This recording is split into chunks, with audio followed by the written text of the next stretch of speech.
વિદ્યાર્થી મિત્રો, આજે આપણે ધોરણ 11નું મનોવિજ્ઞાનમાં જે બીજું ચેપ્ટર ચાલે છે તેમાં અભ્યાસ પદ્ધતિઓ ભણવાનું છે.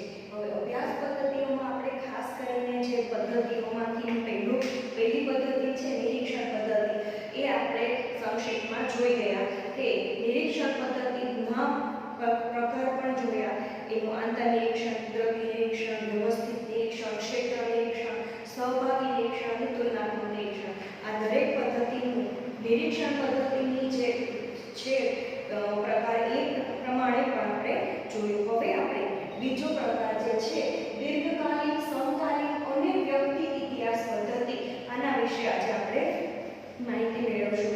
દીર્ઘકાલીન, સમકાલીન અને વ્યક્તિલક્ષી ઇતિહાસમાં જોઈએ તો પહેલું દીર્ઘકાલીન પદ્ધતિ છે. દીર્ઘકાલીન પદ્ધતિમાં આપણે જે શબ્દ દીર્ઘ છે એ જ સમય શબ્દ પ્રમાણે જેમાં અર્થ રહેલો છે. દીર્ઘ એટલે તો કે મોટા પ્રમાણમાં, વિશાળ પ્રમાણમાં, અને અહીંયા આગળ એ પ્રમાણની જ માહિતી લેવાની વાત છે.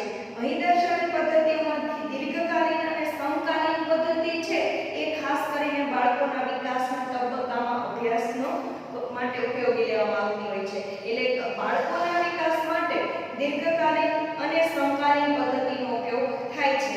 એટલે અહીંયા આગળ પહેલો આપણે જોઈએ તો દીર્ઘકાલીન પદ્ધતિ. તો દીર્ઘકાલીન છે એ લાંબા સમય સુધી ચાલતો અભ્યાસ છે.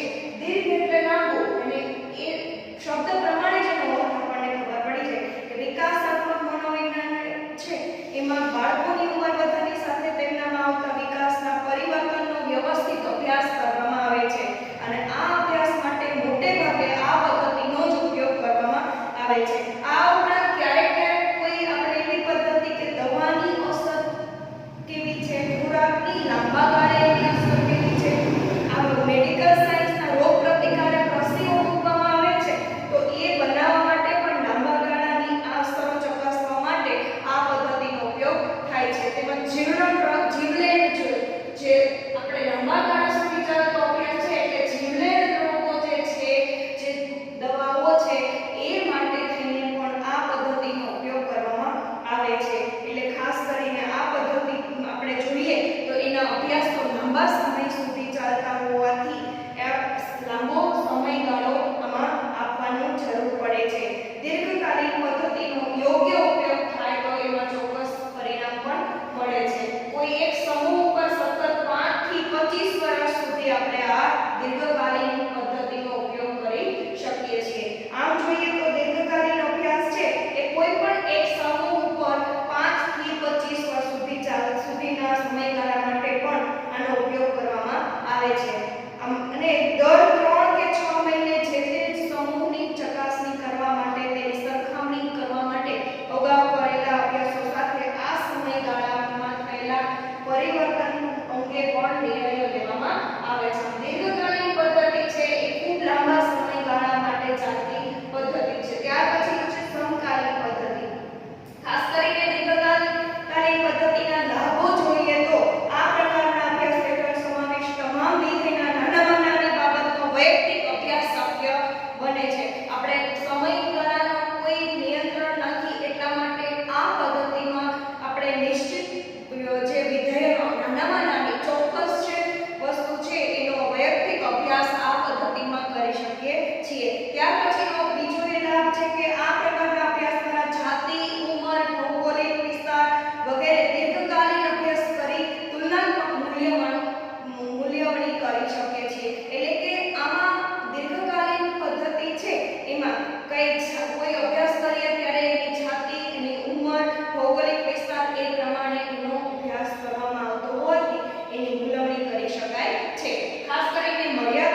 એમાં સમય, શક્તિ અને નાણાં ખર્ચ થતો નથી. એટલે આપણે અહીંયા આગળ આ સમકાલીન પદ્ધતિનું પરિણામ છે એ ટૂંકા ગાળામાં મળતું હોવાથી એમાં સમય પણ વેડફાતો નથી, એના નાણાં પણ નથી વેડફાતા અને એમાં શક્તિનો ઉપયોગ પણ ઓછો થાય છે. ત્યાર પછી એની મર્યાદા એ રહેલી છે કે આ અભ્યાસ પદ્ધતિમાં એક જ બાળક કે વ્યક્તિમાં જુદી જુદી ઉંમરે આવતા વિવિધ પરિવર્તનનો અભ્યાસ કરી શકાતો નથી. જ્યારે લાંબા ગાળાની જે દીર્ઘકાલીન અભ્યાસ પદ્ધતિ છે એમાં દરેક ઉંમરે જે કંઈ ફેરફાર થતા હોય, દરેક ઉંમરે જે કંઈ એનો અનુભવ મળતા હોય એનો અભ્યાસ દીર્ઘકાલીન પદ્ધતિમાં થઈ શકે છે, એ શક્ય છે. પરંતુ આ સમકાલીન અભ્યાસ પદ્ધતિ છે એ ટૂંકા ગાળાની અભ્યાસ પદ્ધતિ હોવાથી આ અભ્યાસ પદ્ધતિમાં ખાસ કરીને વ્યક્તિમાં જુદી જુદી ઉંમરે જુદો જુદો જે ફેરફાર થાય છે એ જોઈ શકાતો નથી. હવે આ પછી આપણે વ્યક્તિલક્ષી ઇતિહાસ પદ્ધતિ જોઈએ તો આમાં પણ શબ્દ પ્રમાણે જેમ કે ઇતિહાસ પ્રમાણે એનો પદ્ધતિનો ઉપયોગ થઈ શકે છે. ઇતિહાસ જાણીને આ પ્રયોગ કરી શકાય છે. નામ તેવા જ આ ગુણ ધરાવતી પદ્ધતિ છે. આમાં જોઈએ તો વ્યક્તિ પ્રયોગ પાત્રમાં ઇતિહાસ જાણી તેનો અભ્યાસ કરવામાં આવે છે. જે પણ વ્યક્તિને આપણે પ્રયોગ કરવાનો છે એ વ્યક્તિનો ઇતિહાસ જાણી અને એમાં અભ્યાસ કરી શકાય છે. અત્યાર સુધી પરિચય મેળવેલા વિવિધ પદ્ધતિઓ જૂથ અથવા સમૂહ પર અભ્યાસ કરવાની પદ્ધતિ હતી, પરંતુ વ્યક્તિ ઇતિહાસ પદ્ધતિ એવી પદ્ધતિ છે કે જેમાં એક સમયે એક જ વ્યક્તિનો અભ્યાસ કરવામાં આવે છે. આ બંને છે દીર્ઘકાલીન અને સમકાલીન પદ્ધતિઓ. તેમાં જૂથો અને વ્યક્તિઓ, એકથી વધારે વ્યક્તિઓનો અભ્યાસ કરવામાં આવતો હતો. જ્યારે અહીં વ્યક્તિ એટલે કે કોઈ પણ એક વ્યક્તિનો એક જ સમયે એક જ એકમ તરીકે એનો અભ્યાસ કરવો શક્ય છે. આ અભ્યાસ પદ્ધતિમાં વ્યક્તિના ભૂતકાળ તેમજ વર્તમાન પરિસ્થિતિ વિશે જાણકારી મેળવવામાં આવે છે. એટલે કે આમાં આ સમયે જે વ્યક્તિ ઉપર અભ્યાસ કરવામાં આવે છે તેનો ભૂતકાળ અને વર્તમાન પરિસ્થિતિ છે એનો અભ્યાસ કરી અને એની જાણકારી મેળવવામાં આવે છે. અને તેમાં ખાસ કરીને કૌટુંબિક, સામાજિક તેમજ પર્યાવરણીય તાજેતરમાં બનેલી ઘટનાઓમાં સંદર્ભમાં વ્યક્તિ વિશેની માહિતી એકત્રિત કરવામાં આવે છે. વ્યક્તિ ઇતિહાસ પદ્ધતિમાં સંશોધક દ્વારા કોઈ પણ એક પુસ્તક પર અધ્યયન કરવામાં આવતું નથી. આ પરિસ્થિતિ જે છે વ્યક્તિની ભૂતકાળ અને વર્તમાન પરિસ્થિતિની વિશે જાણકારી મેળવી અને એ વ્યક્તિ ઉપર થતો સામાજિક અને આર્થિક, ખાસ કરીને કૌટુંબિક અને પર્યાવરણીય જે ઇતિહાસ છે એ જાણી અને એ વર્તમાન પરિસ્થિતિને અનુલક્ષીને માહિતી એકત્રિત કરી અને એના ઉપર અભ્યાસ કરવામાં આવતો હોય છે. અને લાભ જોઈએ તો આપણે ખાસ કરીને ફક્ત વ્યક્તિ વિશે જ માહિતી મેળવવાની છે એટલે એના વિશે ઊંડાણથી અભ્યાસ થઈ શકે છે. કોઈ પણ એક જ વ્યક્તિ ઉપર આ પદ્ધતિનું અવલોકન કરવાથી ખાસ કરીને આ લાભ રહેલો છે કે એનો ઊંડાણપૂર્વક અભ્યાસ થઈ શકે છે અને એના ભૂતકાળ અને વર્તમાન પરથી ભવિષ્યના વર્તન વિશેની આગાહી કરવાનો પણ પ્રયાસ કરવામાં આવે છે. એના ભૂતકાળનો જે કંઈ ઇતિહાસ છે એનો જાણી અને વર્તમાન પરિસ્થિતિ જે છે એની સાથે તુલના કરી અને હવે ભવિષ્યમાં એ શું કરી શકશે, એના ભવિષ્યના વર્તન શું હશે તેના વિશે આગાહી પણ કરવામાં કરી શકાય છે આ પદ્ધતિ દ્વારા. આ એનો એક લાભ રહેલો છે. મર્યાદા જોઈએ તો વ્યક્તિ ઇતિહાસ પદ્ધતિની સૌથી મોટામાં મોટી એ મર્યાદા છે કે તેમાં પ્રાપ્ત થતી માહિતી ફક્ત એક જ વર્ણનાત્મક સ્વરૂપે હોય છે અને તેથી તેનું વિશ્લેષણ કરવું મુશ્કેલ છે. કોઈ પણ વ્યક્તિ ઉપર જ્યારે આ પદ્ધતિ અનુસરવામાં આવે ત્યારે એ પદ્ધતિને કોઈ એક જ વ્યક્તિ ઉપર કરવામાં આવતું હોવાથી એ વ્યક્તિ ચોક્કસપણે શું નિષ્કર્ષ આપે છે એ વસ્તુ માનવી આપણા માટે શક્ય ઓછી હોય છે. એટલે કહે છે કે એમાં વિશ્લેષણ કરવામાં મુશ્કેલી પડે છે. એટલે આ એક એની